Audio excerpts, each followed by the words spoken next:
Tasasak pun tiang dulu di bawah gumpalannya tali. Asahnya mulurun yang dulu 3 limbago terjadi. Yang pertama somba menyembah. Yang kedua baso jo basi. Cukui kastigo siria pinang. Somba menyembah dalam adat tali, bak tali ba undang-undang basabuik babulik mani bakato di budidaya. Mulut mani telempong kato budidaya baso ketujuh bak namo adat sopan santun. Adat di Lawik baju rumudi, adat di Sabuang baju aro, adat dialek baju rujanang. Kalau dikaji satu persatu disimak cie-cie rumit naraco mempertimbangkan. Diambil saja nampak guna digumpah saja nya nak singkit.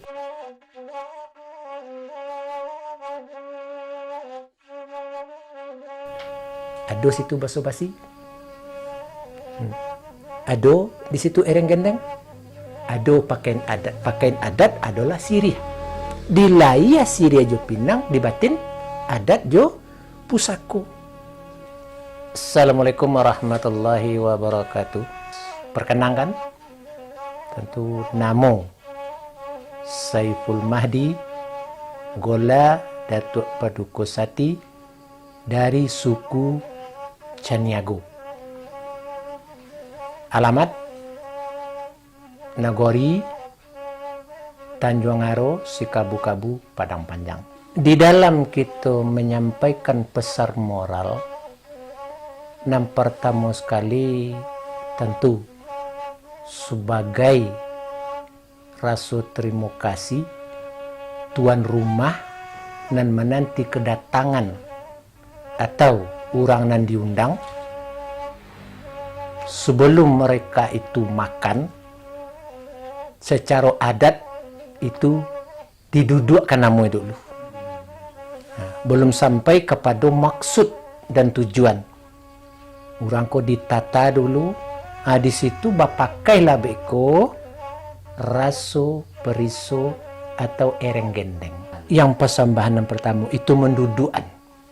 Kalau tata tertib di dalam kita menjalankan ritual adat, situ tampak orang yang datang tu terasonya bapanggil. Orang yang menanti terasonya dihargai. Didudukan orang dulu. Jadi langsung kata-kata tidak rancak. Kata-kata adat tu penghargaan kepada orang yang datang ku teraso dengan silaturahim. Aku kunci dulu. Setelah diunjukkan kepadanya caranya, diberilah kata-kata adat di situ. Sungguh pun datuk surang nan taimbau, dek serak seruan nambo hakikat tujuan nyandai.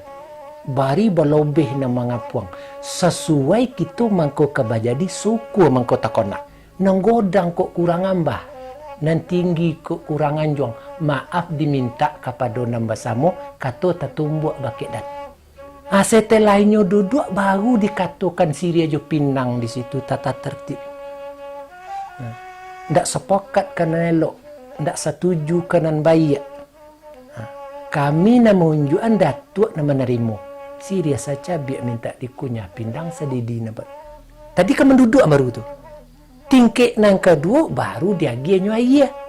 Bagu diagiannya makan. Di dalam persembahan makan takkan 20 nan tadi. Erang jo gendeng.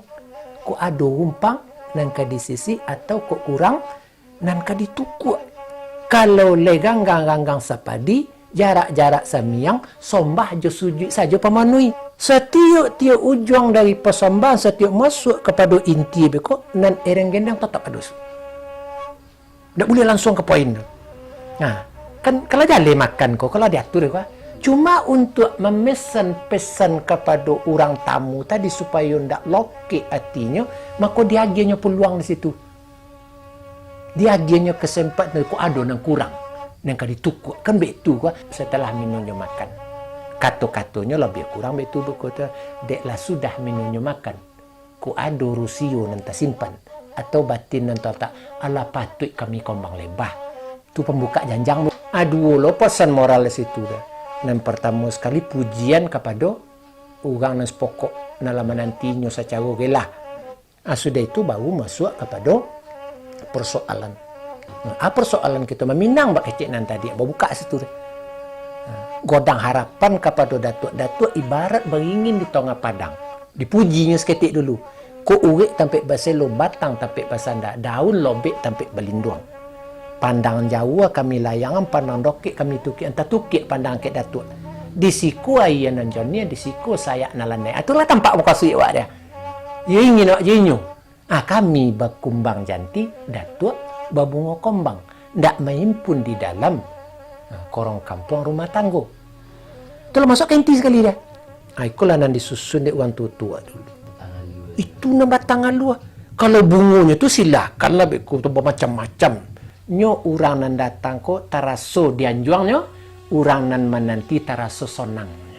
Itu pesan. Nah, di banyak sebaiknya bahasa iko kok cuma rentek tane colek sikon.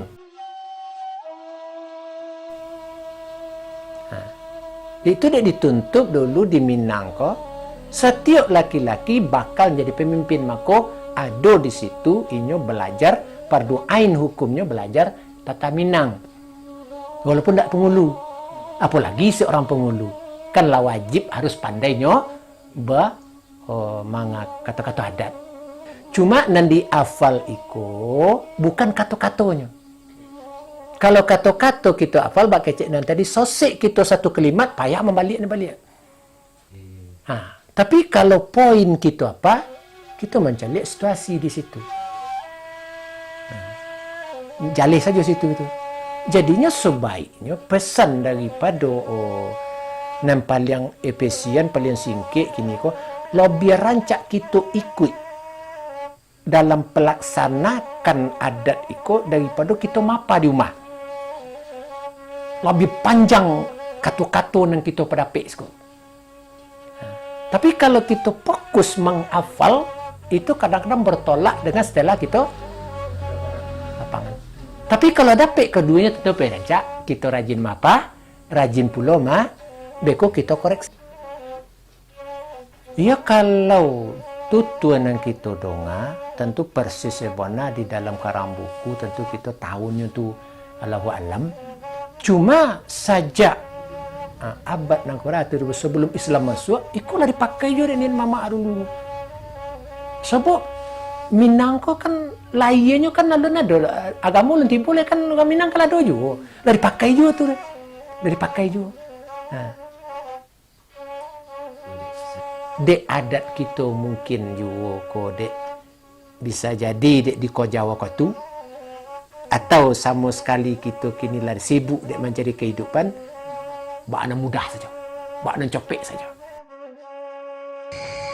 Sungguh pun datuk surang saju nan taimbo lahir batin sama di dalam dek syariat hakikatnya sakaji nenek jemamak saraco ibu je bapu dalam imbauan amboju